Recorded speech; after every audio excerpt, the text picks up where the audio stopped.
Hi, it's Splinterverse. Welcome to another episode of D&D New Releases, where we offer first impressions of new third-party products for Dungeons & Dragons.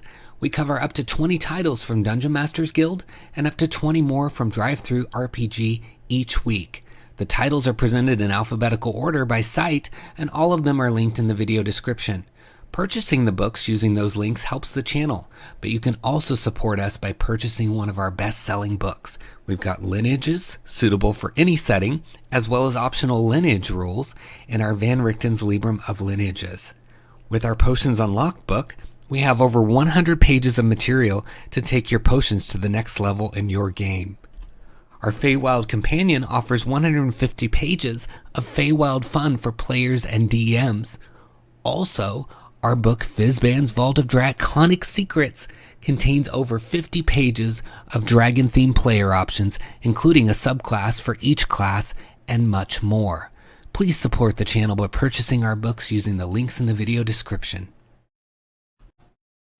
Before we talk about our new releases, let's talk about the exclusive Splinterverse discount this week. It's the Aberrant Codex, Aberrant Allies from Cobalt Sage's Creations, and it's a whopping 60% off through our discount program. And again, getting discounts higher than 40% is hard to find. A lot of publishers have their set limit at 40% automatically, so those site-wide sales, they only go to about 40% sometimes. So we're very lucky to have a 60% off sale on this book, and it's for a limited time. So if you're watching this soon after the video comes out, you're going to want to take advantage of that, and you want to make sure you're following us on all of our social media platforms so that every Monday you can get that exclusive discount, because you usually have about a week to take advantage of it. So want to make sure you don't miss out. So looking at this awesome cover, it's by Jeff Green, Hal Kennett, Jennifer Povey, David Ross, Maria Smolina, and Amber Underwood. And I love this sort of, it almost looks like a hydra or a octopus or something kind of behind the scenes here. And it's a really cool little Kraken looking symbol there, I guess. And I like it a lot. It's right now on the regular size on sale for 50%, but again, we're giving you 60% off, so you want to make sure you're using that link, which will be the first one in the timestamps here, and is also going to be in our alphabetical list under Aberrant Codex. But got a lot of high ratings already, and it says, regardless of where you are in life, it's always easier with a friend at your side. In most cases, this friend is well known and easy to get used to. However, in the case of those who find themselves an aberrant ally, nothing can be normal again. Strange and wholly unknowable creatures at your behest, taking an aberrant ally will give you an edge against any foe. And then inside the book you get new animal companions, new familiars, a slew of monsters for the table, 6 feats that show you the bond between you and your companion in a way not previously seen, and lots of monsters. So sounds pretty fun. I mean, aberrations are one of the cooler creature types or monster types, however you want to say it. They're kind of alien. You get that otherworldly feel to them. And if you're going to have them as your companion, if you're going to have them as a familiar or even a monster that you go against, it's good when they give you that feeling, because, when you have like the beast creature type, that's just like a run-of-the-mill, it's a bear, it's a giant scorpion, it's, something that's just a natural creature, right, that's running around. And then when you go to an aberration, you're talking about something that's an aberration, that's different, that's not normal, right, quote unquote. And it's exciting to think about how that would change your experience if you have these as familiars or animal companions. And then certainly, having new monsters that are different and sort of out there is exciting. And I mean, it's going to be a great deal. 37 pages for 60% off. At 50% off, it's $10. So it's going to be less than $10 for you. And you know, that again, what a great deal. I wish I could show you the preview. I tried this morning and it was broken, so I couldn't open that, unfortunately. Sometimes the site messes up on those. There is a quick preview we can look at. There's one little piece of art in here. You can see they got some sketches that go along with the art that's inside, and it's really fun. They've got, you know, these little spiders, and it looks like some sort of snake thing, and then this creature's coming after something. So lots of fun. I think that, again, you know, got to grab this. Probably going to be in its lowest price ever for quite a while. So grab it while you can, and really, you know, get your aberration on. I think this is going to bring some fun alienness to your table, especially as a companion, because just think about the story possibilities of, like, where did it come from? You could even explore, maybe it needs to go home for some reason, so you got to go to some alien plane or something, and then just the different interactions that you're going to have. You know, a cat meows, but what do these things sounds do they make, and you know, what are their habits and stuff. So I think it could just be a lot of fun. So check it out under Aberrant Codex, Aberrant Allies in the links below, and give it a click. Next, we've got 100 Low Fantasy Curses from Atelier Clandestine, and it is 13 pages, and it's system neutral, although they list OSR and you know, various versions of Dungeons and Dragons over here. And it says, remember that time you got cursed and horns started growing on your forehead? With our list of 100 low fantasy curses, prepare for the worst every time you get cursed. So there's 100 curses, each with an original name and description.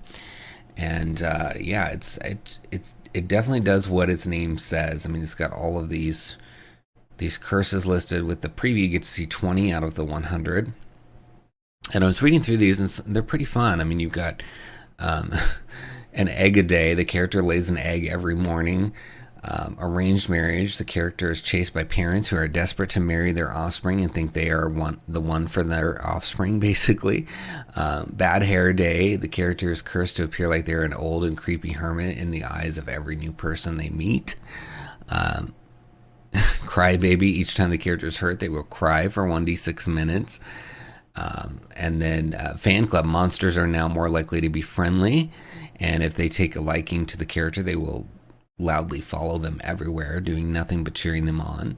So lots of different things. There's only one mechanic in the you know, other than rolling for 1d6 minutes that we saw in here under 19 under fan club. It says +3 to reaction rolls, but you know, that could be easily adjusted for 5th edition. So and even just hearing that they're going to be friendly, I mean, that is a status for interactions in 5th edition. So very cool. I like that there's 100 different ones in here, and it's only $1 for these 13 pages of curses. So if you need some curses for your campaign, you know, you're tired of the ones you've already used or the ones you've made up previously, then look for it in the video description links under 100 Low Fantasy Curses and give it a click.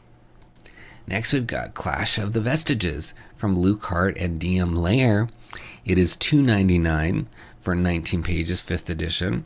It says Clash of Vestiges is an adventure designed for a party of 4 to 6 level 7 characters. It features read-aloud text and digital maps for use on, you know, Roll20 or Fantasy Grounds. And you've got gridded and non-gridded, which is nice. Let's look inside. So here's the table of contents. So you can see they've got a lot of, you know, intro information for you, which is helpful, you know, running the adventure, your background, your NPCs, random encounters, hooks, etc. Then it goes into all the locations that you would travel through the adventure, the conclusion, then it ends with some magic items. And you get to see 10 of those 19 pages in here. So very cool intro, background, locations, NPCs. Got nice layout and artwork. Let's see, here's your numbered map. So each one of these is going to get information as the party would travel through. So very cool. There's even, looks like a log that has fallen down here in T8. So we'll read some of the flavor text here for the entrance chamber. It says, the walls of this chamber are draped with what appear to be once lavish tapestries, but they are now tattered, covered in filth, with many insects nesting in them. The room smells of mildew and wet earth, and the floor is covered in thin vines and roots making their way through the moss and small debris. At the heart of the chamber rests the neglected stone statue of a heroic figure facing the two large doors at the southern end of the chamber. The figure wears a long cloak, wields a stone spear, and has a plaque at his feet. The statue looks as though it hasn't been cared for in quite some time, and the vegetation around it has begun reclaiming it. So cool, you get to see this statue and kind of get set up, and then it tells you what's in there. So there's spiders and beetles that they're going to have to deal with. And, it's nice that they have some notes here, because this says, if a beetle-infested tapestry is heavily disturbed by prodding it, bumping into it, or being loud close to it, the swarms beneath it will begin to make clicking sounds, move the tapestry from beneath it, or crawl out as a warning. So very cool. Get to deal with some swarms. And you've got desecrated temple. And so you've got some adventure hooks up here. It says, an ally in distress, the chief of a small village nearby, has just come riding into the settlement the characters are visiting, accompanied by a handful of his guards. He is riding loudly through the streets and heading straight for the hall to speak with the mayor about his village being destroyed by a group of what he believes are bandits. The bandits destroyed the entire village and slaughtered most of the inhabitants before heading off into the woods with some of the survivors. The mayor immediately sends a few of his guards out around the town to spread the word of their need for adventurers. The guards will approach the character and ask if they would help with the situation. If the character says yes, they will be directed to speak with Marshal Stagmore, as he knows the forest like the back of his hand. So you've got role-playing and information for Marshal Stagmore, and that's quite a big section, too, on all the information to role-play Marshal here. You don't often get this many bullets on how to roleplay, so that's helpful, too, that they're giving you so much information. So all in all, looks really good. Nice layout, lots of white space and good amount of artwork and easy to read, so easy on the eyes. I like scrolling through and looking at this, and I love that they've packed a lot of information in here to really help you run it. So only $2.99 to get this adventure, and I think you should do it. It's down in the links under Clash of the Vestiges. Give it a click. Next, we've got the Cult of Baal and the Ziggurat of Vadashar by 𝙤𝙤𝙬𝙧 and Cliff Dunn. It's $1 for 19 pages. It says, give me that old-time religion. The Cult of Baal is one of the most widespread faiths of the world of Zool. Its ziggurats dot the landscape of the mega-continent, its temple mysteries dating thousands of years ago to the mythical era of the Four Prophets. The secrets of the cult are the secrets of the giant kings and of the very gods themselves, and they are waiting to be unlocked. So we've been talking about the Vadashar releases, because the strategy with Cliff and 𝙤𝙤𝙬𝙧 is to release something every week to get you familiar with this location of Vadashar and Zool, and it's cool because you get to know something new each week for either free or a low price, and then eventually you have like a big collection of stuff for these settings that you can implement as a singular setting, or you can use these characters and factions and things in your existing homebrew campaigns, or even in other published campaigns as filler. So really good options for low prices here.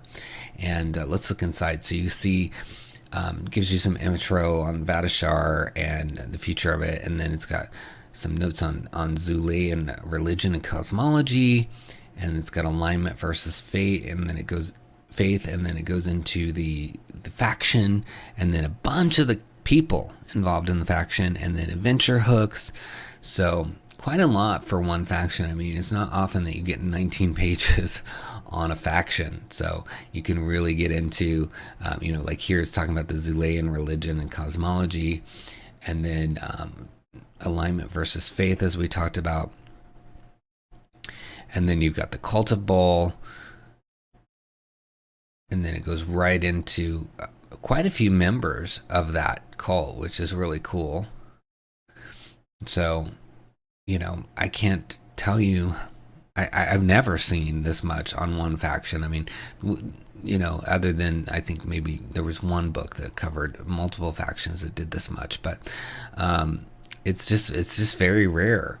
So if you want, and certainly not at this price, $1 for all of this, to have a complete faction that you can drop in somewhere, that's really, really cool. So it says here, the cult of Baal.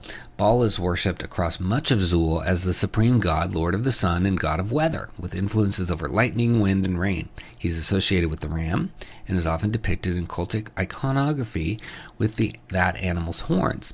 It is believed that his worship was introduced in ancient times by the mysterious entities known as the Four Prophets. The worship of Baal is connected to much of 𝙬𝙗's dependence on rainfall for agriculture. Anxiety about the availability of water for crops and trees increased the importance of Baal's cult in ancient days. The usually dry summers of the megacontinent are explained as the god's time in the underworld. So yeah, you have myths for why things are the way they are on 𝙬𝙗, because this is on a megacontinent, which is cool. And you've got the free city of Vadashar as well there. But yeah, you've got the warden of the Ziggurat, Harvin of Konox, Shelley, the major domo, Banzares, the overseer, underwarden Sinbarxis, and Alton, the diviner, and Nasser, the exorcist. So you've got all kinds of people, a sacred singer, a librarian.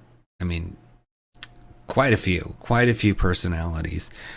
Again, you're not going to get that very often, and certainly not for $1. So if you need a faction, or you want to find out about 𝙬𝙗 and Vadashar and get in the beginning and just take advantage of these low-cost or free supplements, I think this is a really good option, especially this one, because it's just got so many people and characters in it.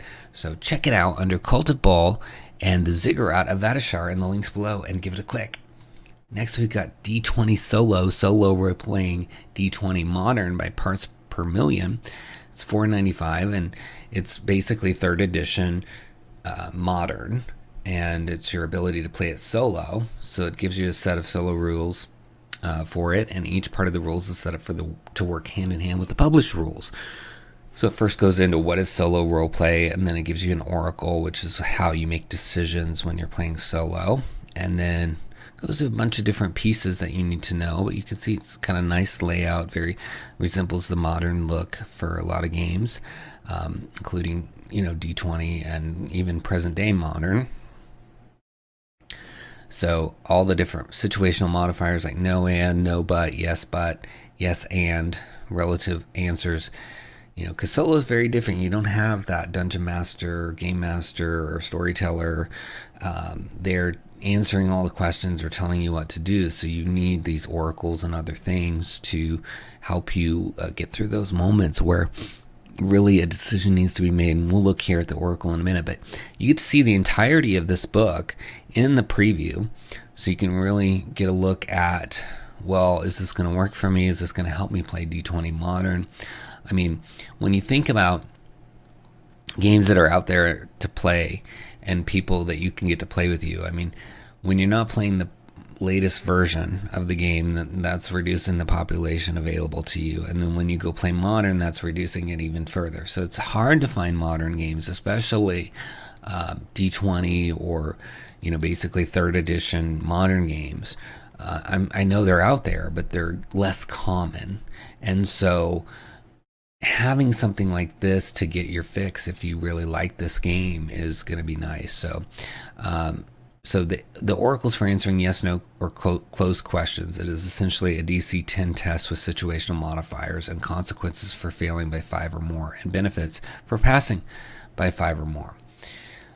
So you've got the roll, and then it gives you the yes, no, and then you've got the graduated, which is yes and, yes but, all that stuff, or closed question, worst possible result, negative result, positive result, best case scenario. And then it says, not all questions are equal. For example, CCTV cameras are more likely to be found around banks and important buildings than on ranches and in sewers. You can add or subtract +2 to any question to reflect the shift in likelihood. And then it talks about no and. This is a negative result and adds an additional detail, making the situation more emphatic. Not all negative answers are bad. For example, if you ask the oracle if the gangsters blocking your way were armed, a negative answer would be good. You could decide that they are not obviously armed and they are talking amongst themselves and have not noticed you. So then no, but these answers are not as strong as the no and result. The but suggests something that could flip the result to a yes, dependent on your character's actions. Are the gangsters armed? No, but there is a gun on the table. If things go badly, one of them could go for the gun. At the very least, there's a gun in the scene and the NPC could go for it at some point. The but modifier can also suggest that the no could be turned into a yes based on your character's actions, in this case demanding that they throw the gun over to you and would disarm the gangsters.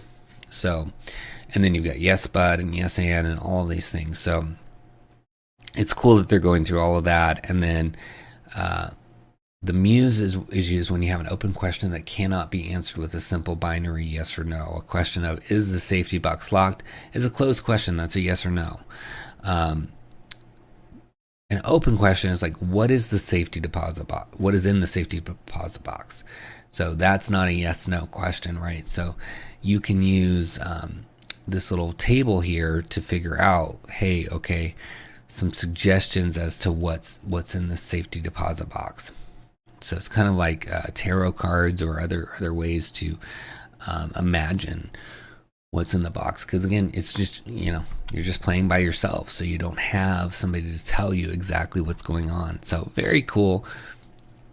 Looks pretty well thought out, and like it's going to cover a lot of cases for you. And there might even be some rules in here you could use for other solo games.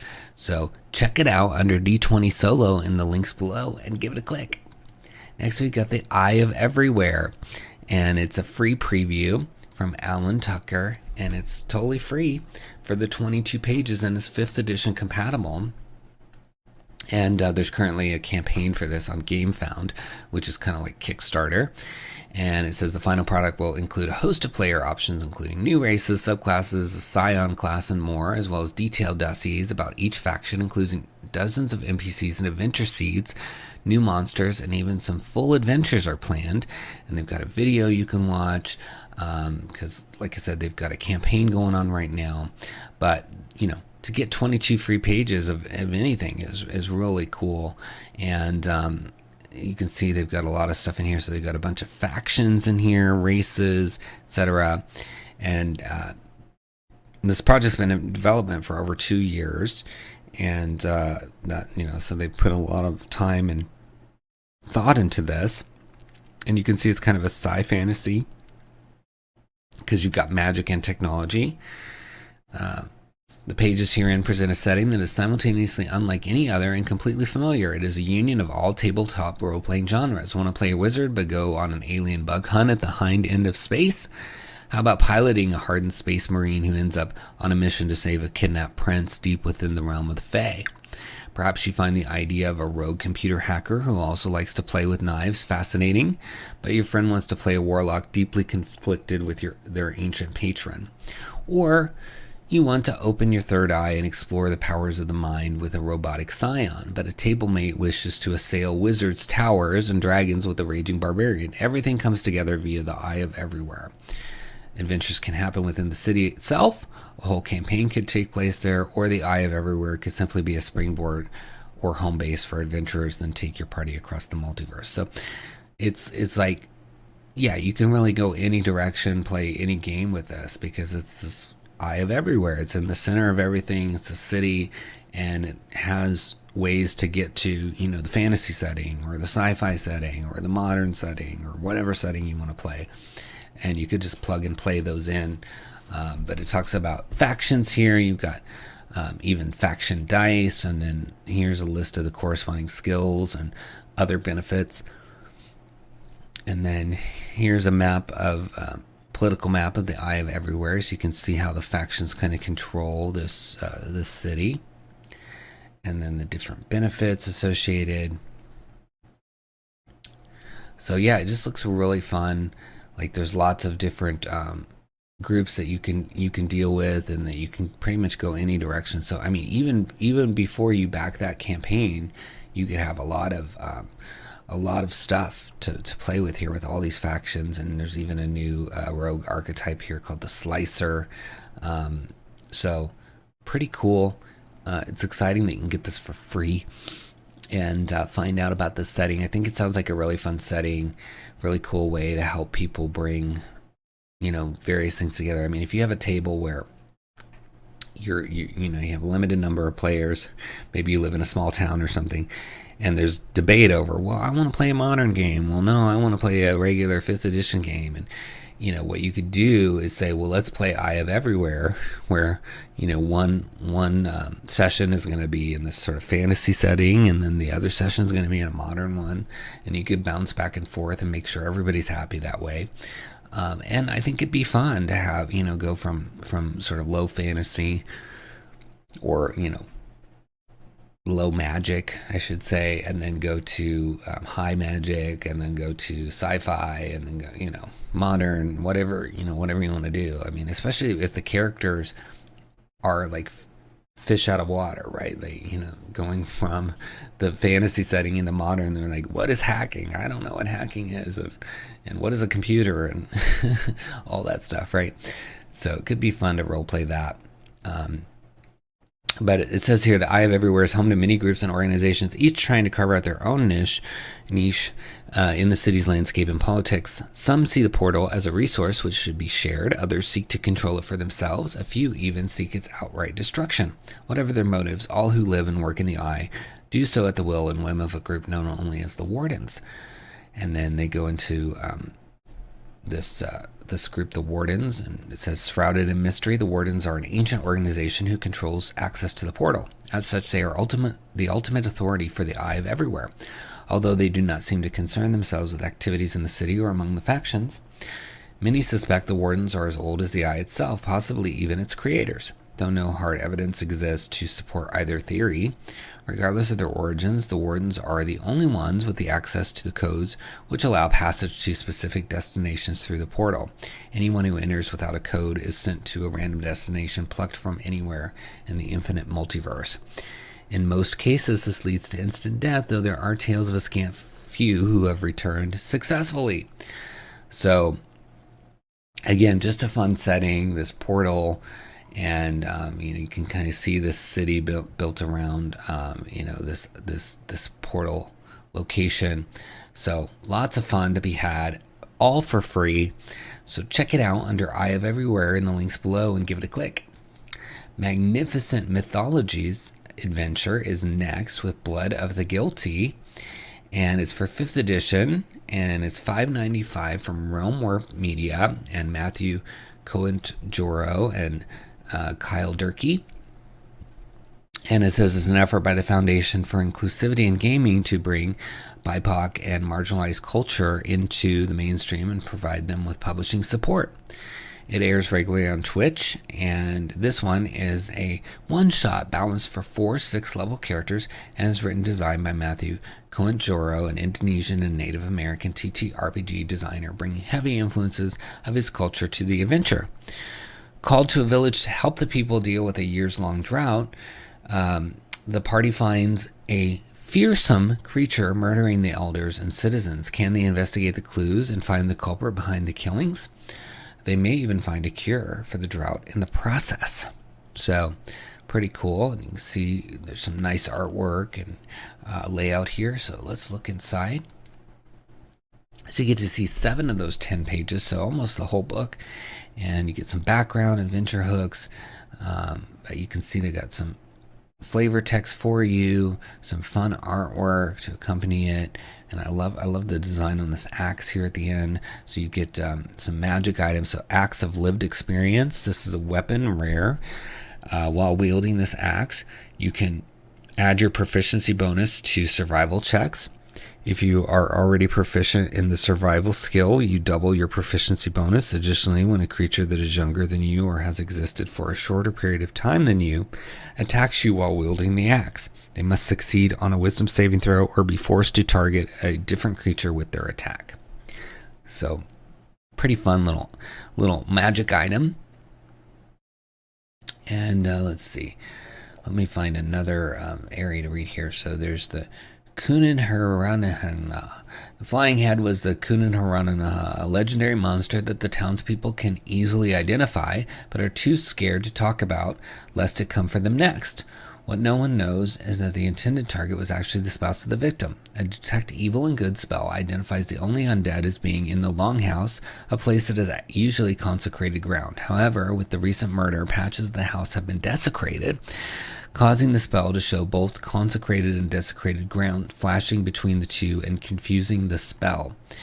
And then they've got adventure hooks here. So special delivery. The adventurers have been hired specifically to deliver a shipment of food to 𝙤𝙘𝙀 and arrive in town as the events of the chapter 1 are starting. So looks like a fun adventure. You know, it's exciting to have different creators from different backgrounds. So it's really cool.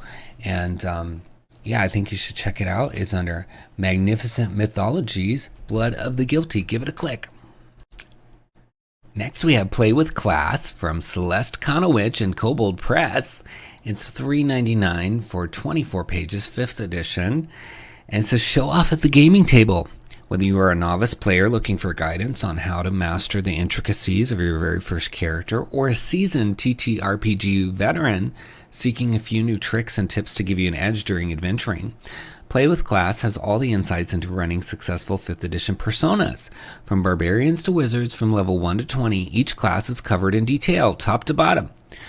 And it's basically in this 24-page book. It includes a quick study of each class's role within the adventuring group, fun reasons to play, a combat crash course to optimize efficiency in battle, guidance on the right choices to make as you level up, interesting options for different class flavors. So it's exciting about this because, you know, if you're a new player, there's a part of you that may want to feel like you're experienced and feel like you know what you're doing. And, you know, especially if you're going to be playing with a bunch of people that have been playing for a while. And so reading a book like this might give you, you know, that kind of insight that you would only get from playing for quite a while, and give you a little bit of confidence, right, as you're embarking on your first time, or maybe second, third, fourth time, whatever. And then if you're an existing player, there's always like new tricks and things that maybe you haven't thought about, or especially if you haven't played all the classes heavily.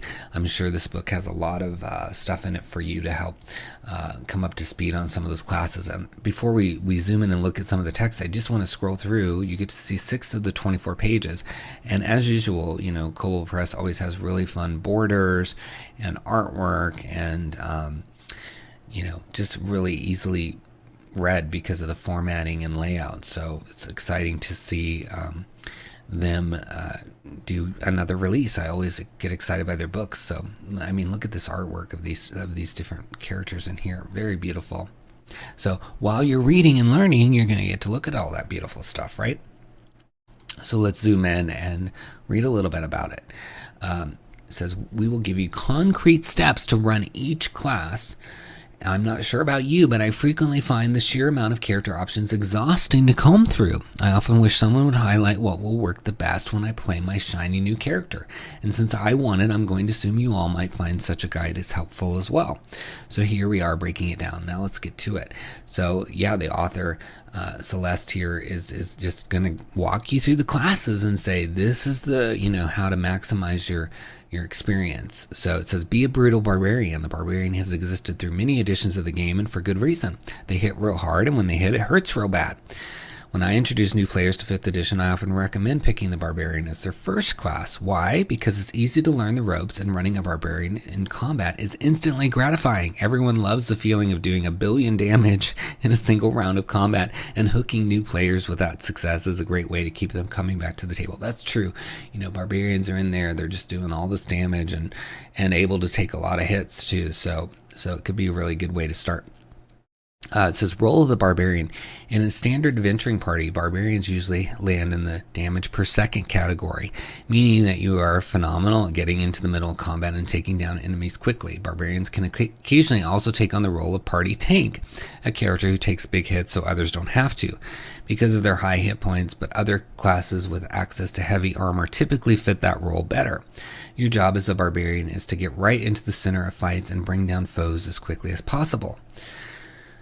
So, reasons to play include easy to play. You have a concise list of abilities to master before reaching your full potential. Your party will love you.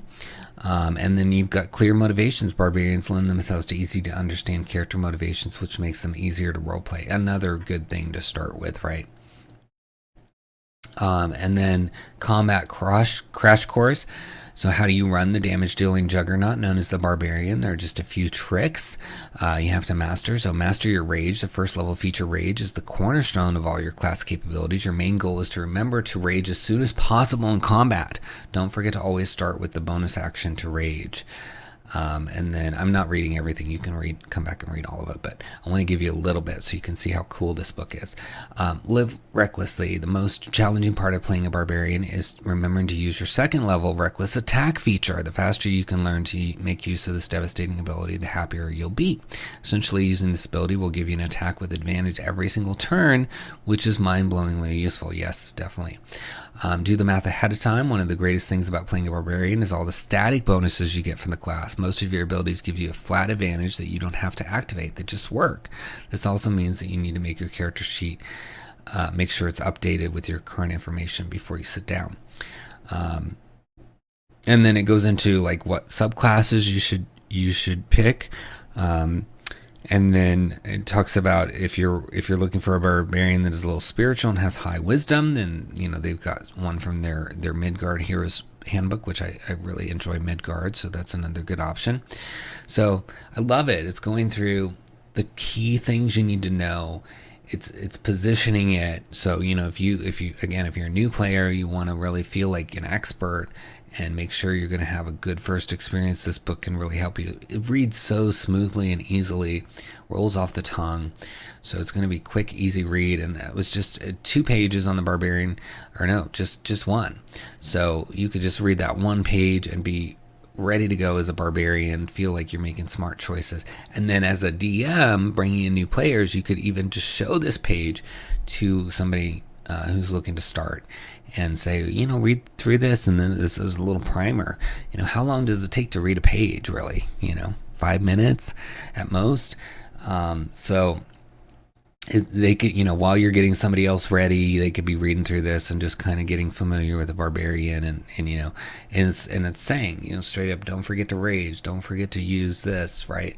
And even some experienced players, they'll play mostly bard or they'll play mostly wizard, and then they go play a barbarian and they forget all this stuff. So I think it's really nice, and I like how organized it is, and easy to hand this information out to a player to look at and get ready. So very exciting. Lots of value in here. So check it out under Play with Class in the links below and give it a click. Next, we've got Trouble in Southshore under RC3, because this is Regulation Codex series, RC3. I love this cover, very reminiscent of early edition Dungeons and Dragons. And it says it's from Mirthgarter Entertainment, $4.99. It's for OSR or Basic BECMI. And it says, the elves of 𝘽𝙤𝙤𝙧𝙧𝙧 keep to themselves. So it was a surprise when a delegation came to the people of Southshore asking for help. Things must be really bad. But are they bad for who you expect? So it's the third from their new series, using basically the rules encyclopedia of Basic. So if you have that old book, you're good to go. You can get a new print on demand version of it, or a digital version of it from these sites. And it's for 4 to 6 characters of levels 3 to 5. And it works with a lot of basic BECMI stuff, but it's exciting. I love this look. Takes you back to the old days of RPGs. You got this cool map here at the beginning showing you the area, and just scrolling through it gives me a lot of that second edition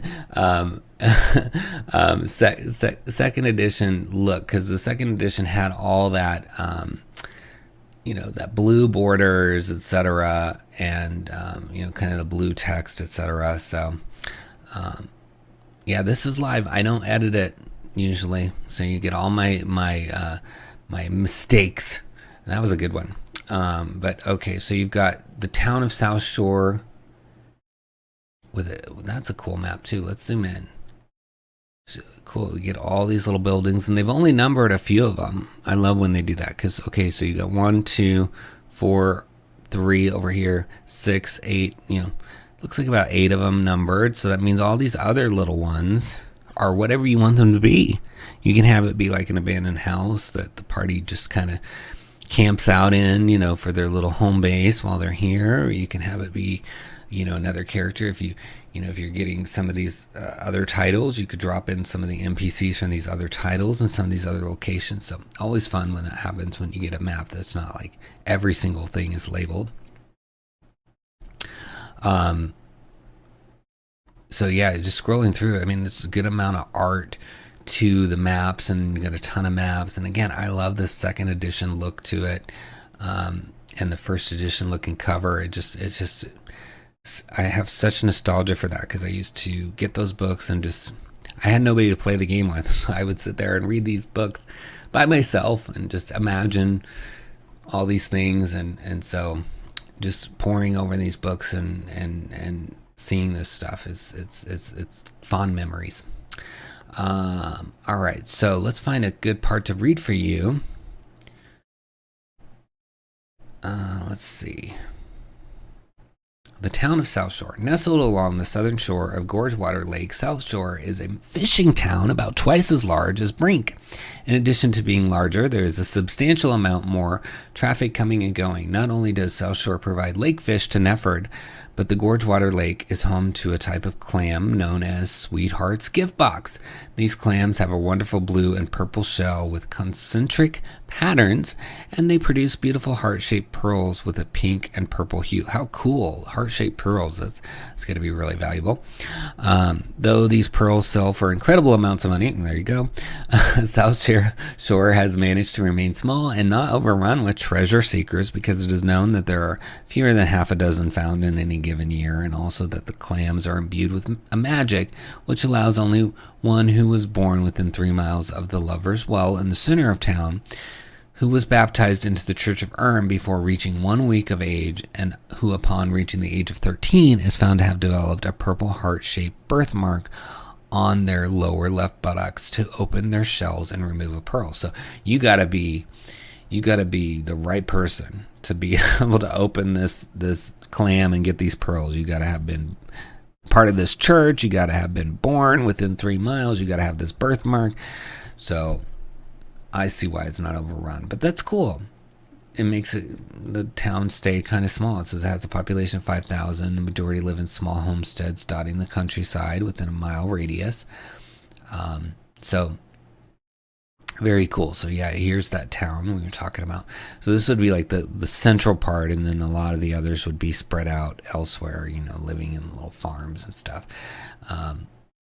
So you got a lake. Yeah, I mean, this just looks really fun. I love all the characters, love all the maps. You've got something called Lizard's Cove down here. Yeah, if you're just looking for a fun, basic, it's set to work with the Rules Cyclopedia.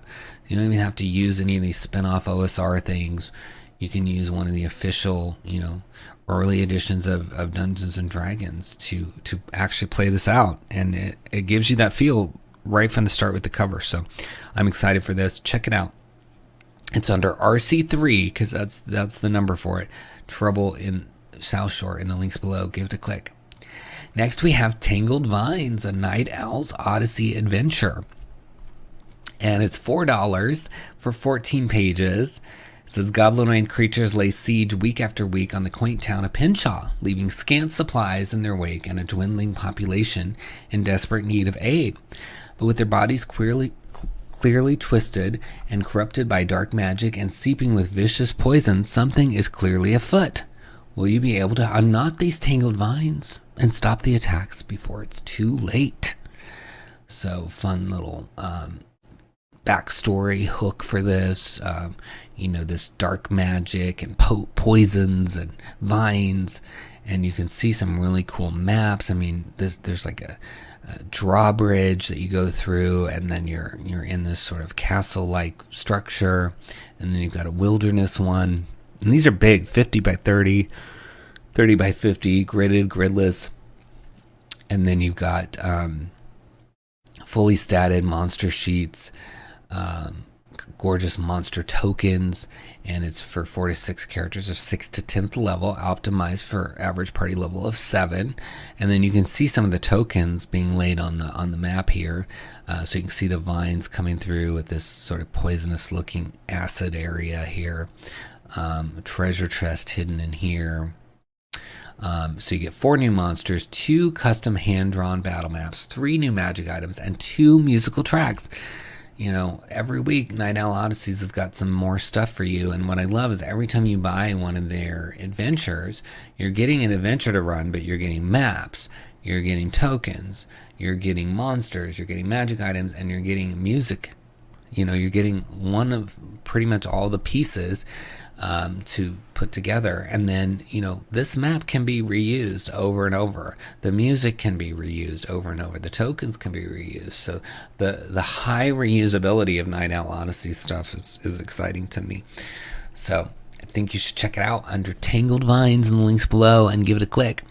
Well, that's our last drive-through title for the week. Before we move on to DM's Guild, please subscribe to the channel, like the video, leave us a comment. I will respond to all those comments.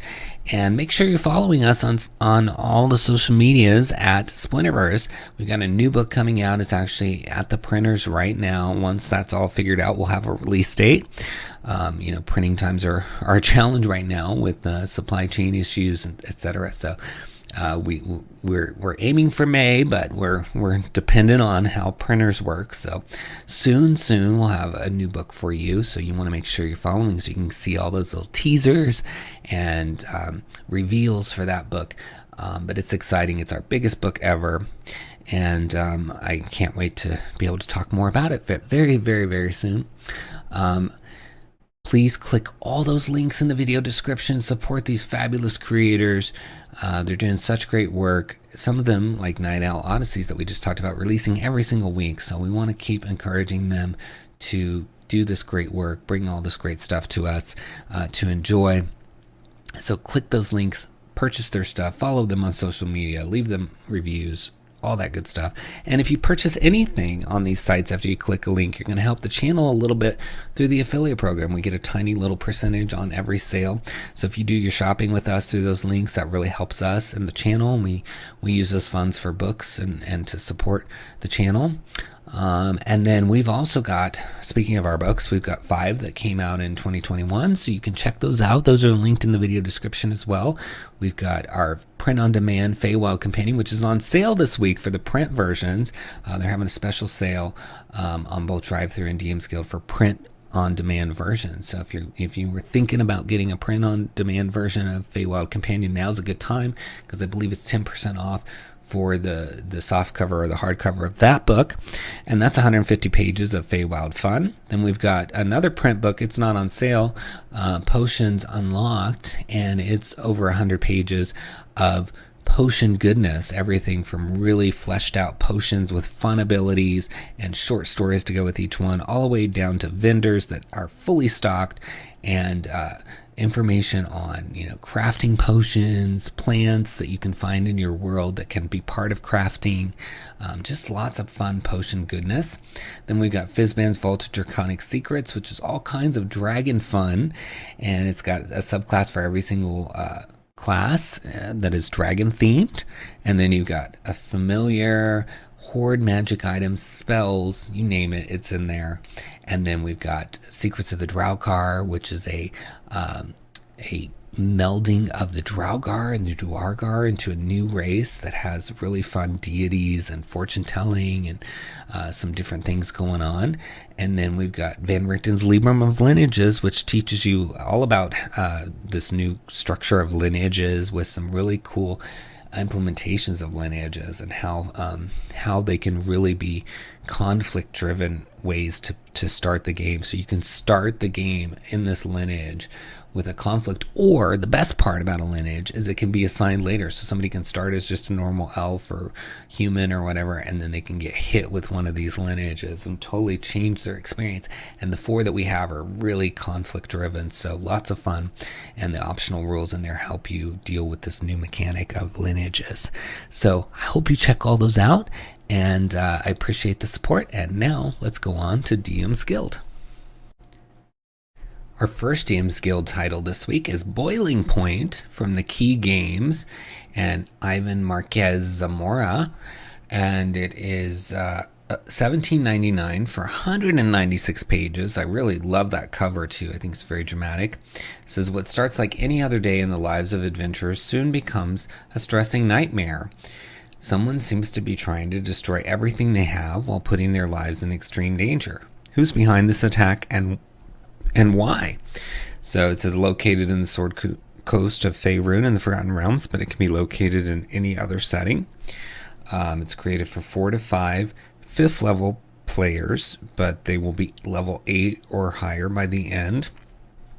And it says you can adapt it to any 2nd tier level higher than 5. And it's over 10 sessions, 3 to 4 hours. 30 plus hours of game, but every game is different. You can use all of it or just the parts you like. And it says here it's got 41 NPCs and magic items, 22 maps, and 8 handouts. And you can see some of the cool pieces here, the maps. And then it looks like the NPCs are in groups. So there's one called the Omen, and then another called the Wolf Pack. And then here's the content. So you've got the adventure is into 8 different parts. And then there's also an epilogue, and then the different factions, NPCs, notes, symbols, items, gear, magic items, and the maps, and then final words.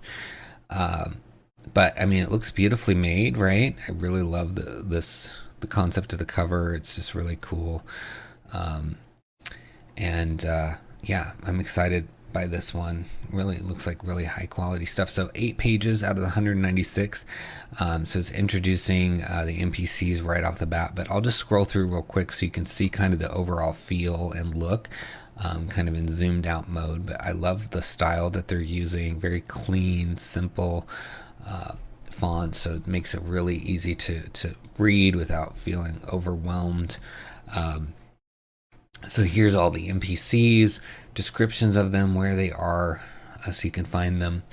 And then so starting the adventure, it shows you the maps, some fun maps. I mean, look at how beautifully illustrated these maps are. Again, it seems like they put a lot of quality into this. And so this is a whole page on 𝘎𝙤𝙤 𝙬𝙤𝙬𝙀, who's one of the NPCs. And so you've got all the usual stat block stuff, then you've got the background, and then role-playing the character. And then here's another cool map. And then it talks about the area of Ironin, the government, the building, the commerce, and then the emblem even for the area. And then it's got random encounter tables, and then chapter 1 with the first maps, and you can see 3 different levels for this map. So you got the upper level, ground level, and basement. And then it's dividing this Gronan into areas. So in area 1, there's 𝘎𝙤𝙤's rental house. So there's a lot of stuff in here. You're going to get maps that you can use over and over. You got random encounters you can use. You've got, locations, NPCs that you can use either with this or elsewhere. So lots of value. And I mean, these maps I think are really stunning. So let's read a little bit about role-playing of 𝘎𝙤𝙤 here. It says 𝘎𝙤𝙤 is a very open-minded individual and likes to enjoy life, mostly because he has experienced how dangerous and complicated life can be. Very friendly, but secretly cautious when introduced to unknown individuals. 𝘎𝙤𝙤 is well known in the area and appreciated by all his friends and acquaintances, which include individuals from all classes and races. It's strange to find someone that doesn't owe him a favor or two, and they are always willing to return it. He's a very curious person and likes to learn new things. He also likes to teach what he knows to those that are willing to listen. Besides common, 𝘽𝙤 perfectly speaks halfling and elven. He prefers diplomacy to violence, but he will fight when needed. Above all else, 𝘽𝙤 loves his family and will do anything to protect them. So very cool. And then, it even goes into like the walls surrounding the area, the security, the commerce. And then the random encounters, it says, a priest is accusing the PCs of blasphemy against 𝘎𝙤𝙀, the goddess of the moon. It doesn't matter if the players actually did or said anything about 𝘎𝙤𝙀. That's what the priest believes, and he wants to teach them a lesson they will never forget.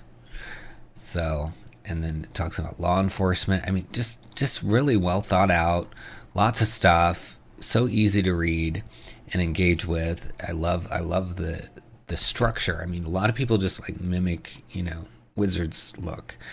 And even though they're on Names Guild and they could do that, the Key has decided to make their own style, and it works really well. I like this style of layout and all that stuff. So kudos to the crew behind this book. Well done. Looks great, and I think it's a lot of fun. I mean, 196 pages for an adventure. When do you see that? That's rare. So rare.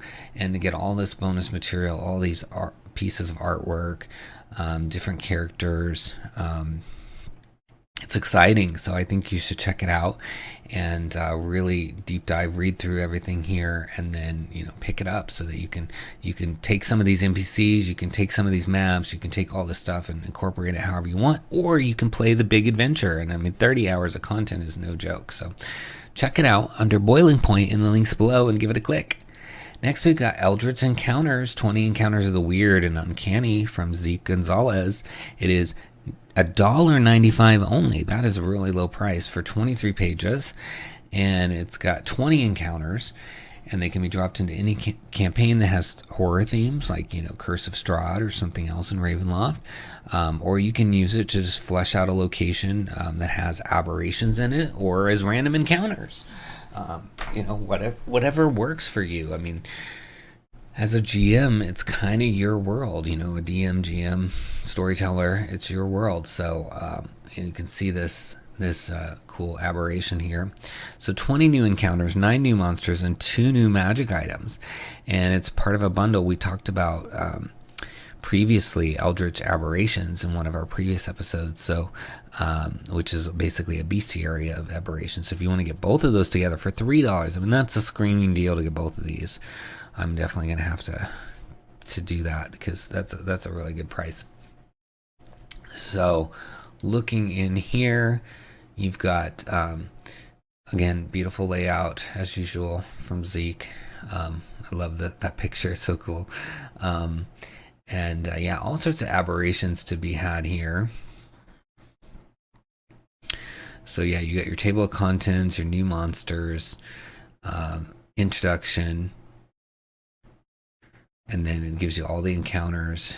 And then this one's called Centipede Rain, and there's one called Court of the Dragon, all that stuff. So very cool. You've got Biscuit Box, Shining Trapezohedron, Visions of Sculpture. So let's read the Shining Trapezohedron. That sounds cool. A young half-elf with sallow features crouches under nearby cover and stares wide-eyed at the ground. A sudden bone-chilling shriek in the distance causes the half-elf to moan and cover their ears with trembling hands. Edwin Mulbridge discovered a dark trapezohedron in an old burned-out cathedral and believes that it will enhance their spellcasting prowess. However, they awaken the gem's guardian, a terrible Bianchi, which has been hunting the young half-elf for days. They beg the party for help if the characters make themselves known. Edwin does not want to give up their treasure and instinctively lies, claiming that the monster chasing them killed their family. A character can learn that Edwin is lying with a DC 12 Wisdom Insight check. A check that succeeds by 5 or more also determines that Edwin is concealing something glowing in their coat, the dark trapezohedron. So very cool little storyline to get you started.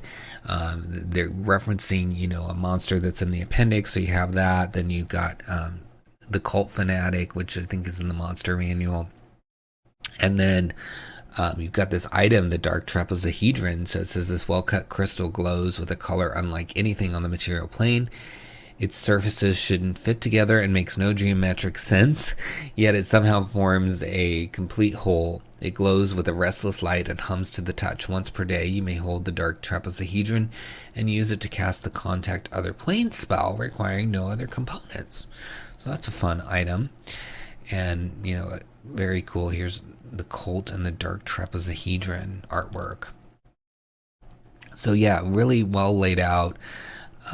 Fun stuff, and that was just one of the encounters. There's a bunch of them, and you can see all these different monsters like the Buzzing Mind and the Violet Orchid and the Two-Headed Nothic. I mean, that sounds really fun too.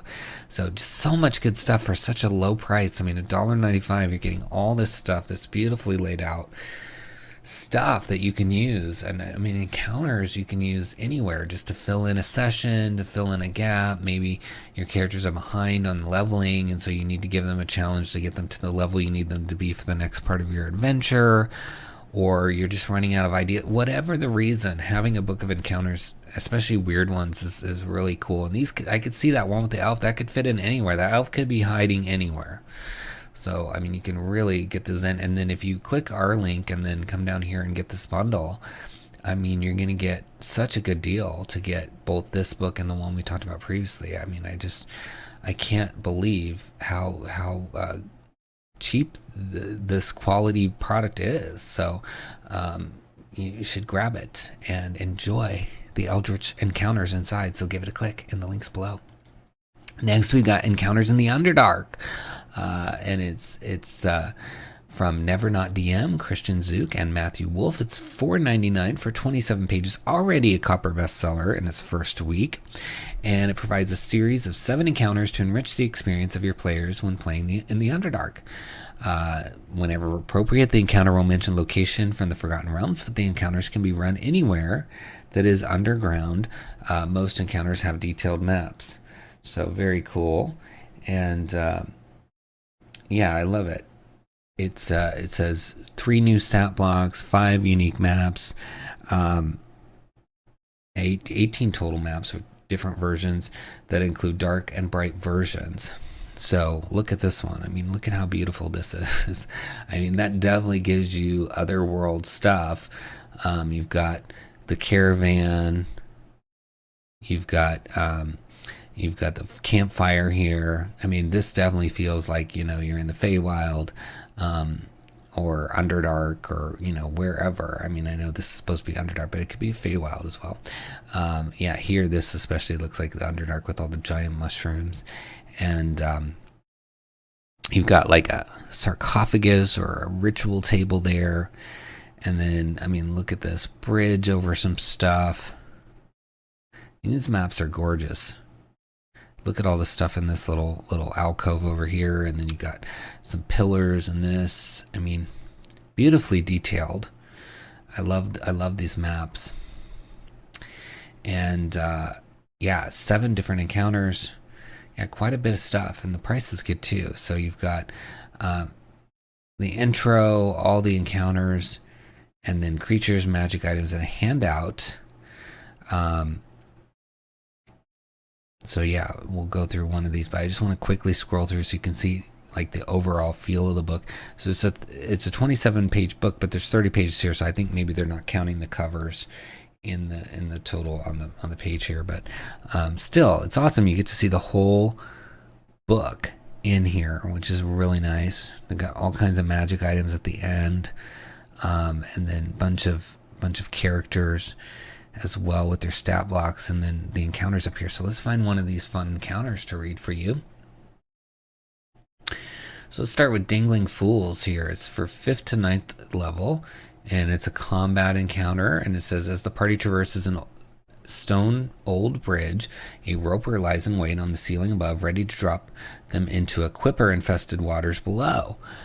So we saw that map earlier with the bridge, so you could use that. The ceiling of this large cavern is 40 feet above a pool of still black water. An old dwarven bridge that has been neglected for years spans 100 feet from one end of the cave to the other. If a character examines the water, they learn the following. They get a nature or survival check. if they're successful, they learn this. The water is teeming with life. Axolotls, mushrooms, and various kinds of shrimp and fish, including several groups of small eyeless fish with sharp teeth, thrive in the frigid water. There are no signs of any large Underdark creatures in the water, which is odd considering the amount of food available in the pond. It says a roper lays in wait, and when the characters are 40 feet across the bridge, roll initiative. Any characters with passive perception lower than 19 are surprised. The roper uses this action to make 4 tendril attacks, each against a different character, and then uses its reel to pull any grappled characters up and over the water. Lurking in the water are swarms of quippers. If a character falls into the water, the quippers attack the nearest target. So very cool. You get to deal with some swarms, and you've got a roper coming at you, and it gives you some tips on how to deal with it, and then rewards, including advancement and melee weapon, +2 melee weapon. And then here's that awesome map again. So yeah, they really nicely laid out, lots of information, even got some flavor text in some of these, and then maps that go along with them, outcomes, rewards, all that good stuff. And then you get all the way to the end, and you've got these bonus things like your handout and these magic items. So the first magic item is the Ring of Soul. It's a wondrous item, very rare, requires attunement. As an action, you can recite the inscription on the golden band, causing the ring to burst with sunlight in a 60-foot radius until you use an action to end it. Any magical darkness that comes into contact with the ring's light is dispelled. So very cool. Yeah, I like that. It's got a lot of stuff for $4.95. I mean, to get all that stuff and to be able to read it all first before you even purchase it, that's epic. So there's no reason not to come look at this one, see if it's going to work for you. I can't imagine that it wouldn't. I mean, there just isn't enough Underdark material out there. So to have this stuff, and like that one we just looked at, that could be any cave. It doesn't have to be the Underdark, right? It could be you're traveling through a cavern system, and there's this weird bridge in there, right? So all kinds of fun stuff that you can use, including these magic items and characters in this book. So I recommend it. Check it out under Encounters in the Underdark. Give it a click. Next, we got some FeyWild Maps from Carl Terrence Vandal, and it's $2 for 20 pages in this package of maps. It says delve into the realms of the Feywilds with this map pack. 16 high quality maps of 4 different locations. Each has 4 variations: grid, no grid, day, night, etc. So you got Fey Forest Path, the Fey River Crossing, Fey Stone Circle, Fey Village, and it comes with a commercial license. So if you're a publisher like me, you can use them in there as well, as long as you purchase this. And I tried earlier, and it said not found for the full-size preview, even though it was working previously. So I don't know what happened. Sometimes as creators, when we update the page, something just goes haywire on the site, and then we lose our previews. But I was looking at them earlier, and they look really cool. There's so many different ones. There's this little ritual like style one, and then you've got this encampment, and you've got a river flowing through it. So if you're running Wild Beyond the Witchlight, if you're running the Adventures and Feywild Companion, or any kind of Feywild stuff, you can use these maps. I mean, I could definitely see some of these in the Adventures and Feywild Companion for sure. There's just so many options for that, and then and Wild Beyond the Witchlight as well. So $2 to get bunch of variations of Feywild maps that you can also, if you later decide to be a publisher, or you're already a publisher, then you can use them for that too. So check it out in the links below under Feywild's Maps and give it a click. Next, we've got Hans Holiday Monster Handbook with this fun cover. It looks like an in-game book with this creepy eye looking at you, and this runic text around it. It's by Brendan Christie, $23.85 for 124 pages. It says it brings over 100 new monsters to 5th edition. The creatures are divided into 4 seasons, making finding the perfect monster for that special occasion even easier. Each monster was hand-drawn and designed to fit their festive occasions. And some are in the podcast Late and Legends. So you can see there's sort of this Easter egg one called Festerling Egg, And then you've got the evil Easter Bunny. And then you've got the animated sandcastle, which looks really fun. And then you got the king crab and the nether shark. So really cool. Yeah, I like that a lot. So yeah, let's zoom in here. It says, what happens when a lovely painted Easter egg is never found, left out and forgotten to suffer the elements? The festering egg becomes a vengeful entity, rotten insides hidden by a colorful exterior, waiting for its next victim to wander by and find it. The festering egg has the ability to hide inside its shell and fend off more powerful attackers. It cannot attack while inside, but when it opens up again, it releases a torrent of whipping tentacles, hoping to grapple and sink its teeth into the foe. And then what kind of egg-born land creature develops tentacles? Well, it may be too late to question it if you find this large, colorful, terrifying ovum attached to you. Festering eggs are extremely aggressive to the creatures they attach themselves to and attack repeatedly until their target passes away. So the festering egg can use this action to hide inside its shell. Doing so grants the creature +2 to AC, but it cannot attack until it opens its shell again. So fun little ability. And you got the evil Easter Bunny here. And I think the animated sandcastles are really cool one too. Because you would not expect, oh, there's a cute little sandcastle, and then the next thing you know, it's hitting you with its sand breath. So fun stuff. And I like that they've got the little hand-drawn artwork to go with each one, and 124 pages of monsters. I mean, that's pretty cool to have so many monsters in one book. So and for $23 to get that many is a good deal. So check it out under Hands Holiday Monster and give it a click. Next, we have the Lost Treasures of Sir Canard, legendary lost artifacts and how to find them, from Steve Jasper Orr, DJ Brewer, Bill Petrino, and Wizard Sleeve Studios. This is valuable and powerful artifacts may have been lost to time, but there are some individuals out there who dedicate their lives to solving their mysteries and finding those treasures. When the adventuring party comes across the Journal of Sir Canard, they are presented with the clues and information needed to track down several of these forgotten artifacts.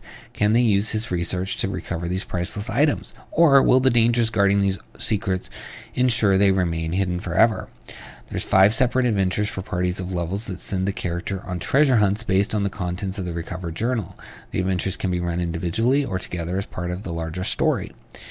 So there's 5 original adventures with guidance on how to scale them for characters of all levels, a separate in-game journal of notes, clues, and sketches to be presented to the players, 5 unique and powerful legendary magical items, including the Ring of Kings, where you can summon a powerful ally, and 4 original battle maps ready for VTT.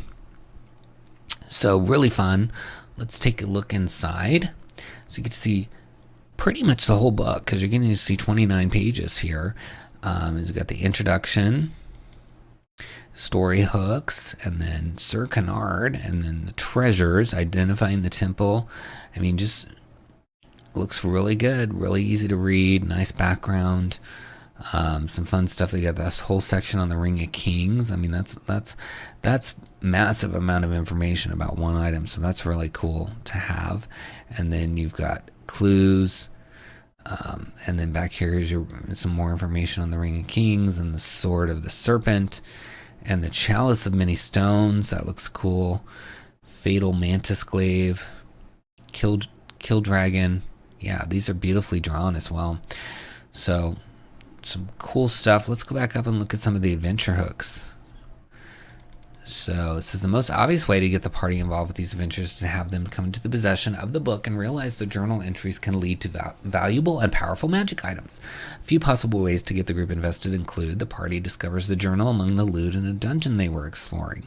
A vendor of rare and strange objects convinces the group that the book he's selling is worth far more than his asking price, but he must sell it quickly to pay off an escalating gambling debt. A rich benefactor has obtained the journal, hires the party to track down each of the items and return them to him. They will be paid quite well for each of the treasures they obtain. So, and that's just a few. There's 2 more. So, I love that they give you so many options. So let's read a little bit about this Ring of Kings. It's legendary and requires attunement. The wearer of this ring is bonded to the legendary primal beast Sark. The power of the ring allows you to summon Sark from the astral plane to your plane of existence. When summoned, Sark takes the form of a lion. As an action, you may summon Sark. Sark instantly leaves the astral plane and appears at your side. Sark is friendly to you and your companions and obeys your commands. In combat, Sark acts during your turn. He can move and use his reaction on his own, but the only action he takes is the dodge action unless you take a bonus action on your turn to command him to take another action. That action can be on its stat block or some other action. If you are incapacitated, Sark can take any action of his choice, not just dodge. If Sark has died within the last hour, you can use your action to touch him with the ring. Sark returns to life after 1 minute with all his hit points restored. If Sark has been dead for more than an hour, he fades back into the astral plane and is not summonable for 24 hours. And then you can dismiss Sark at any time. So yeah, get this astral lion to come help you with this really cool looking ring that kind of has a lion symbol on it. And then you've got this cool looking sword of the serpent. I mean, these are really beautifully drawn items for sure. And that's just part of it. I mean, this all goes with this adventure. So I think you should really consider getting this and having fun with all the stuff on offer here. So check it out under Lost Treasures of Sir Canard in the links below and give it a click. Next, we have Make Your Character Matter from Deep Dice Press. And it says, make your characters the star of the show. And it's free to get this book. I grabbed it already. It's 45 pages. And it's already got 2 5-star ratings. And it says, no story is more engaging than yours. What makes a D&D adventure exciting? No other story is more engaging than your character story. This book presents a simple and direct 7-step approach for you and your group to make your characters the stars of your adventures. If you love role-playing and storytelling, this book is for you. It explores a simple but powerful idea. Campaign plots should be created starting from the player characters' backstories and not the other way around. These 7 steps will take your D&D adventures to the magical excitement and deep immersion we experience with the epic tales and narratives of humankind. So there's clear examples that help you co-create with your friends the adventures of your lives, and 6 exclusive original characters and backstories presented in a revamped character sheet designed for campaigns with strong focus on role-playing and storytelling.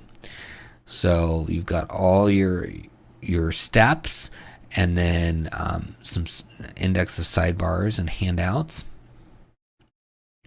So it's exciting because, I mean, this whole book is free, so you can get all this. It talks about characters' motivations and goals, backstories, and then here's a sample character, Merrick Goodbarrel, with all their revamped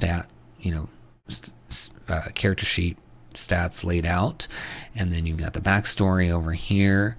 Well, it's quite an extensive backstory, which is nice too. And then continuing with the character sheet stuff here, I guess this is more of the character sheet, and this is more just like generic details, but still looks really cool.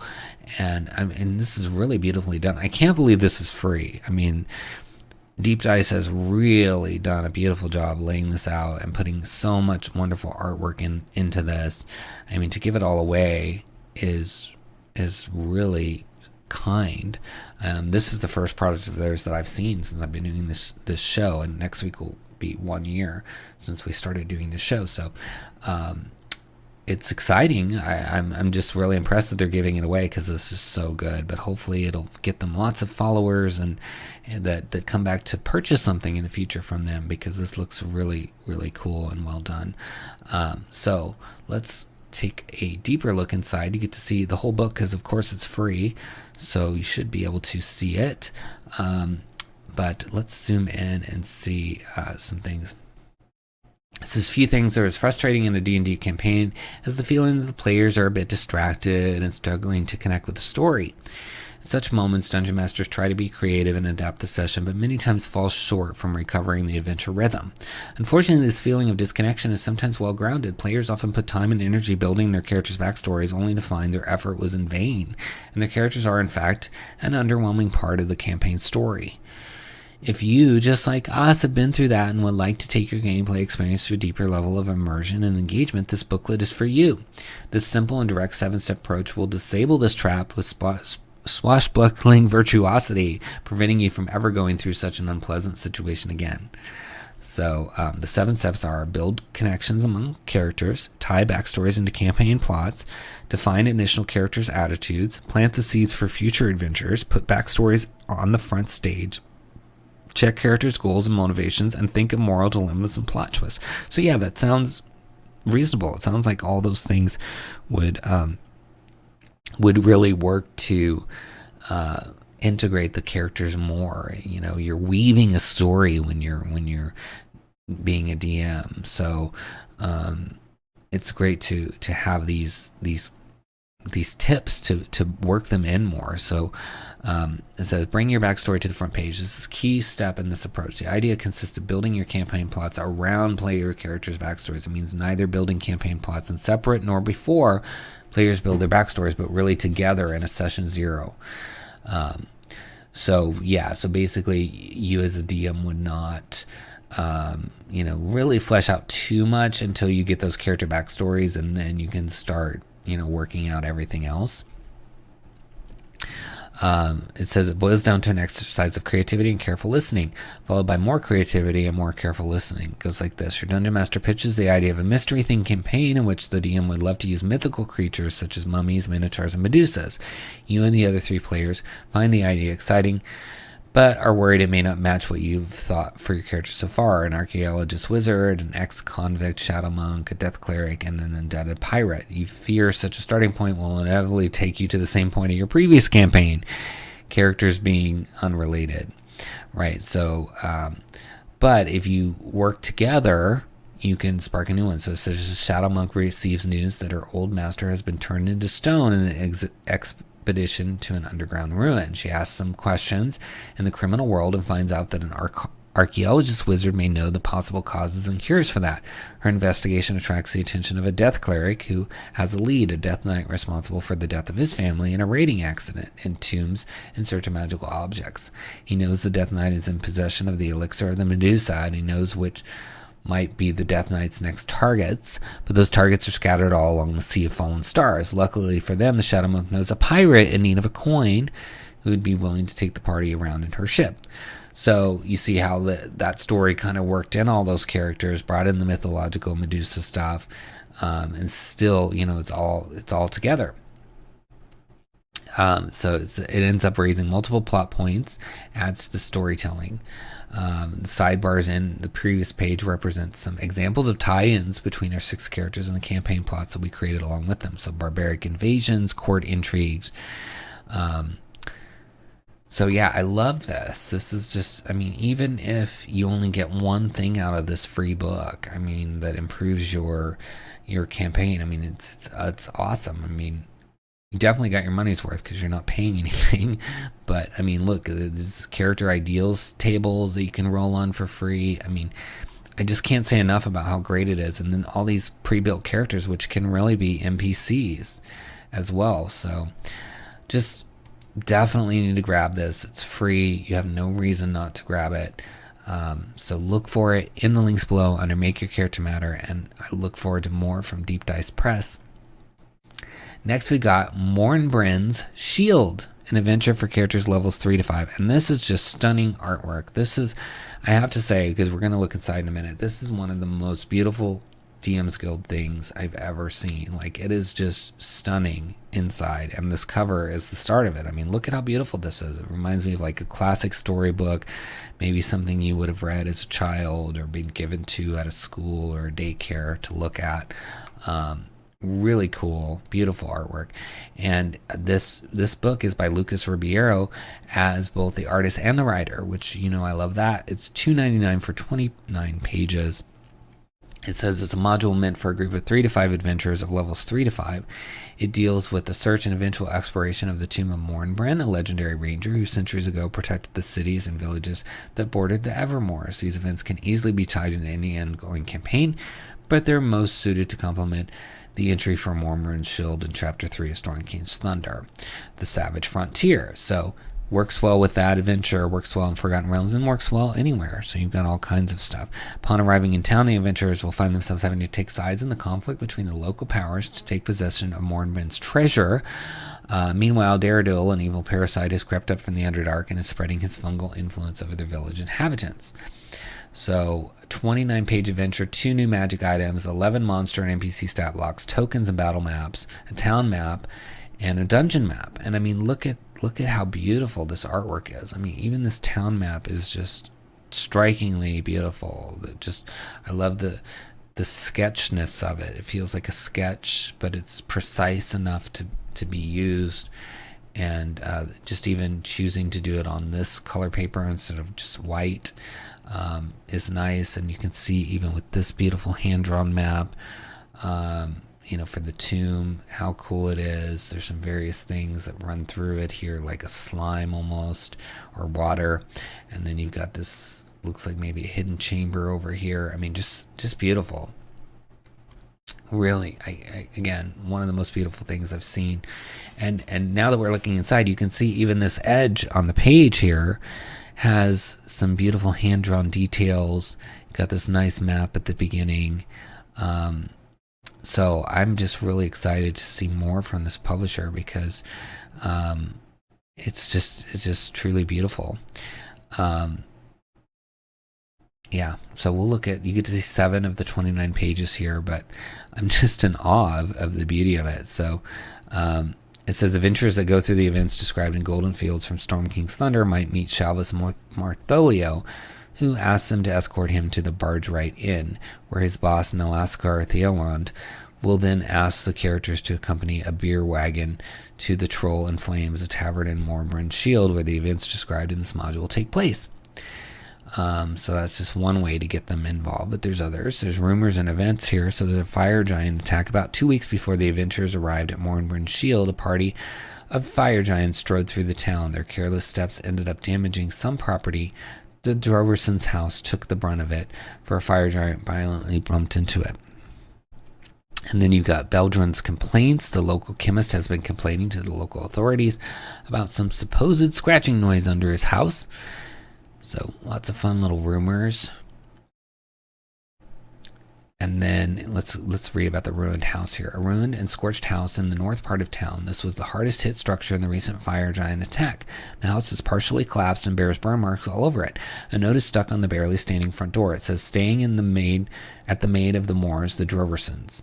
The house doesn't seem structurally stable, and searching it might prove dangerous. A perception check reveals, under some rubble, an alabaster sculpture of a unicorn with a gold-tipped horn worth 50 GP. The sculpture was left behind by the owners of the house when they rushed out to escape the fire giant attack. Should the characters decide to search for the second time, their prodding will upset the unstable house. So yeah, you got to be careful looking through that. But yeah, I love the detail. There's just so much in this. I mean, each of these little points has been given a nice description, so you can explore all these areas, and it ties in nicely to an existing module, so it's really easy to transition to if you want. I mean, the characters wouldn't even notice that they left the official module and went into this unless they'd played it before.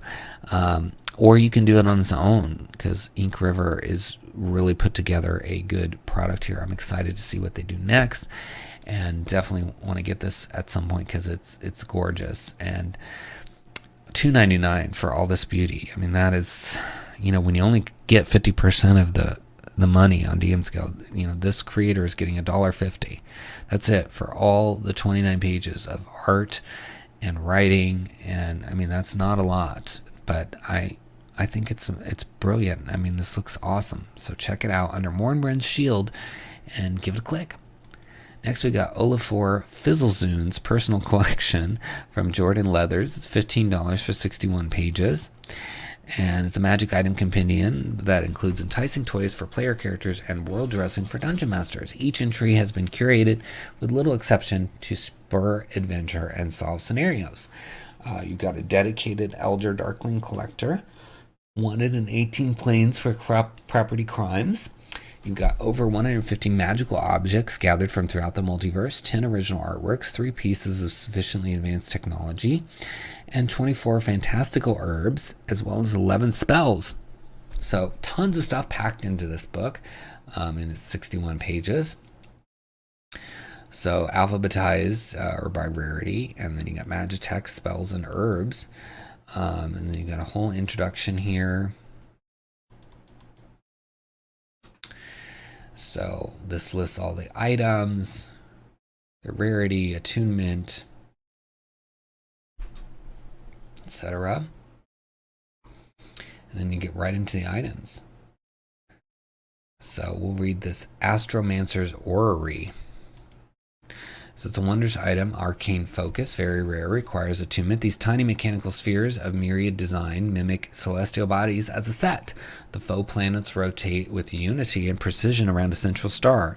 If Astromancer's Orrery is not attuned to a creature, any creature can use this action to make an Arcana check to control the focus.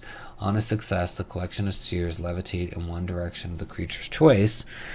While attuned to the focus, you gain the following features. While you are within 120 feet of the orrery, you can telekinetically command it to move up to 30 feet in any direction. The orrery functions as a magical focus and grants you +2 bonus to saving throws and spell attack rolls, and your spell attacks ignore half cover. The orrery has 20 charges for the following properties. It regains expended charges daily at dawn. If you expend the last charge, roll a d20. On a 1, the orrery retains its bonuses against half cover and to spell attack rolls, but loses all other properties. On a 20, the orrery regains all of its charges. When you hit with a spell attack using orrery as a focus, you can expend 1 charge to deal an extra 1d6 force damage. And then you can also expend 1 or more of this magical sphere's charges to cast spells, including Battering Ram, Force Cudgel, Repelling Shield, Nezrim's Sapphire Screen of Shielding, etc. So some of these spells are in this book, of course. But yeah, that's exciting. Some fun items. I mean, just so many items. It looks like they've got all the rarities, everything from common to legendary in here, and attunement in some cases. Yeah, weapons, wondrous items, wands, consumables. Yeah, really cool. I like it. So check it out under Olafur Fizzlehoon's personal collection in the links below and give it a click.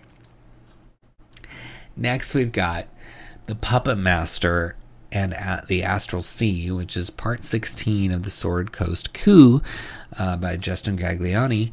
And, this has been quite the campaign because it's a 16-part adventure, basically. So this is the 16th one, $4.99 for 36 pages. And I feel like this might be the last one. I can't remember if this is the final one or not. And it doesn't say on here, but it's exciting to have 16 parts. And I think that's really cool. It says, our heroes return to Mornbryn's Shield. And we just talked about Mornbryn's Shield, right? So you could have some other adventures there as well. Only to discover it's been turned into a mighty fortress with many protections. They have information that the leader of Waterdeep is being held captive by the evil wizard turtle Liberus. It will quickly become apparent how he earned the nickname, the Puppet Master, as they fight off former allies who have been brainwashed by powerful magic. And just when things seem difficult, they quickly go from bad to worse as they are shunted into the Astral Sea. Can they stop Liberus before he completes a strange and mysterious ritual? Can they save their friends who are actively fighting them? And what awaits them inside this rarely explored plane of existence? So it's designed for 4 level 16 PCs and should take about 4 to 5 hour sessions, depending on the player's decisions. The adventure could stand alone or be incorporated into a campaign, such as the Sword Coast Coup campaign, which was what this is. And then there's all the other ones out there as well. So since this is for level 16, maybe there will be more to take you all the way to 20. I'm not sure, but in any case, it's exciting that there's so many parts to this adventure. We've looked at a few of the other parts in this video series, and there's such cool stuff in here. You've got the random locations in the Astral Sea. Just so much information really to build upon. You don't see many third-party adventures go through so many issues and have, issues as in titles. Like, this is the 16th issue of this sort of ongoing series, right? So you don't see that very much. So that means these characters can be really explored. You can have these returning locations that you go to and meet all these cool people. And Mornbryn's Shield is something that's already part of Storm King's Thunder and other adventures. So really, really exciting. So let's read about Liberus a little bit, this evil turtle. It says, if the players attempt to communicate or scry on this evil turtle wizard, it's going to be interesting. He's especially dastardly. If they send him a message, his response will be full of venom and a sick joy of tormenting them. He may mention Silverhand's poor state, laugh and taunt them, or even ignore them altogether out of pettiness. If the players scry on him successfully, he will be in a workshop working on wizard things. If you get a 40 or below, Libris can cast See Invisibility and notice the censer floating above him. He will chuckle, look directly into it, and say, "Greetings, my little voyeur. I'm honored that I'm worthy of such a fine spell as this, but I'm afraid I have work to do. I hope to see you soon, though, really I do." And then he will dispel the censer, ending the scrying.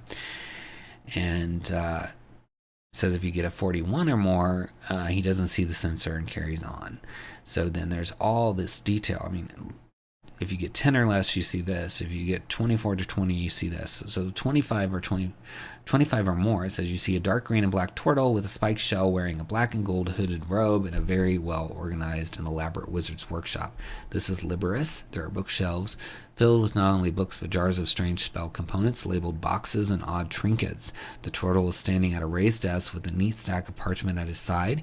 He has some glass vials and various liquids, and he seems to be reading from a very old book. You can just barely make out a couple of words, 𝙬𝙬𝙬𝙧𝙬𝙬 and Dark Star. You then hear a nearby door open. A random voice calls out, "Sir, the prisoner is awake." Libris closes the book, chuckles to himself, and leaves. End of vision. So cool that you're getting so many options for your scrying. And then you can see on a perception check, you're getting a bunch of options detailed out for you too. So I love that. Really helps the DM. Of course, you can ignore that and come up with your own version as well if you're the DM, but it's nice to have the option to really look at it. And then the Astral Sea, I mean, we didn't even look at that. There's some Astral Sea stuff in here. You don't see that very often either. So fun stuff. And it's exciting that it's part 16.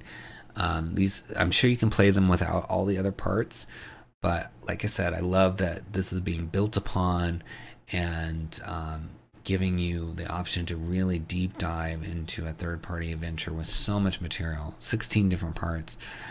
Really cool. So check it out under Puppet Master and the Astral Sea and give it a click. All right, next we have the Short Rest Spell Recovery Guide from Scott and Ashley Ropel. It says create longer dungeon delves and more drama with the supplemental guide for spell recovery. So it's $2.69 for 5 pages. Is your adventuring party getting tired? Are they doomed to sleep in dungeons? Have they angered many gods and now don't have enough hours in the day to kick butt? Then look no further than this guide. If your character is willing to take a little risk, there can be big rewards in the form of recovered spell slots. But be warned, the dice giveth and the dice taketh away. You may have your spell slots, but have you paid the price? Are you willing to take a gamble, slay the god, and pass on into legend? Increase the drama and character adventure with this play-tested Short Rest Spell Recovery Guide. So it's like basically an optional rule set for you to change how things go. So you have the Warlock, right, that gets all of its spell slots back on a short rest, but a lot of the classes don't. They need long rests, etc. So this is a way to make short rests possible and viable, but you risk things by getting to do that early. So let's take a look inside. You get to see one of those 5 pages. So it talks about how to use the system, raising the stakes. Character will never be able to replenish all of their spell slots during these rests. A d20 roll would determine how many they are able to get back, and it could be no slots at all. That is part of the risk to push forward. Another risk is levels of exhaustion. Each time recovering spell slots is attempted, the character will need to roll a con save to see if they gain a level of exhaustion. This keeps risk and tension present as characters determine how far they are willing to push their physical limits. The first time characters attempt to recover their spells during a short rest, these are the rules that will be followed.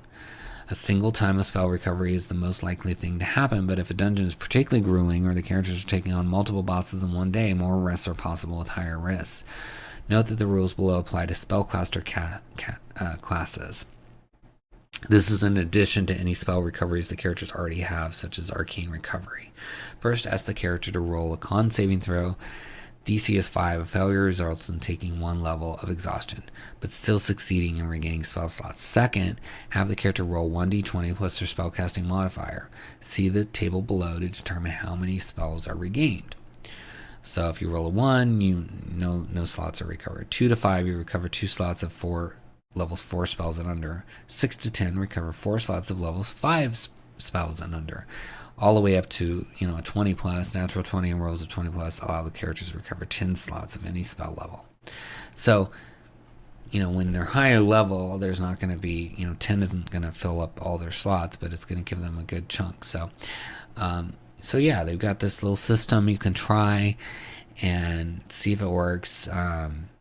Give people another way to get their spells back without having to try to take a long rest in the middle of danger.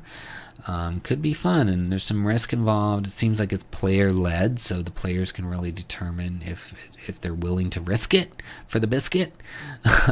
So I think it's cool, good idea, and it'd be fun to try it out. So check it out in the links below under Short Rest Spell Recovery Guide and give it a click. Okay, that was our last new title for this week, but I want to sneak preview our discount for next week. So if you're following us on all the social media channels, Instagram, Twitter, Facebook, you're going to get access to this exclusive link to get Ritual Curses, a collection of dark and deviant curses, at a discount next week from Starshine. And it's got a lot of stuff in it, including a new type of curse. Unlike the Bestow Curse spell, these curses don't require spell slots and have an unlimited range. However, they require more components than usual, and each ritual takes several hours to cast. And there's 30 different curses, including Curse of the Cluck, a curse that makes a victim cluck like a chicken, Anti-Magic Aura, a curse that prevents those around the victim from using magic, etc. So all kinds of fun, good stuff that's going to be available to you through our discount program. So again, make sure you are following us. It releases at 10 a.m. Mountain Time every Monday, and you usually have about a week to take advantage. So that's why I'm saying, get on there and follow and take advantage of this discount, not offered anywhere else. And then you get access to our other free stuff. We've got a lot of other free things. We're doing trinkets and tables, D6 tables, and poll questions throughout the week as well. So there's a lot of stuff that you can engage with throughout the week if you're interested. Maybe take a break from work and just see what our latest post is and respond. Let us know your thoughts. We love hearing from you. So I'm excited for you to get access to this next week. So check it out. On Monday, it'll be up there for you to grab. So thanks so much for watching. Please subscribe to the channel, like the video, leave us a comment, tell your friends about the series so we can get the word out, and keep on watching and supporting these creators. Click all those links in the video description. Go out there and buy these books. Help encourage them to keep going, and consider our books as well that are also listed in the video description. And until next time, happy adventuring.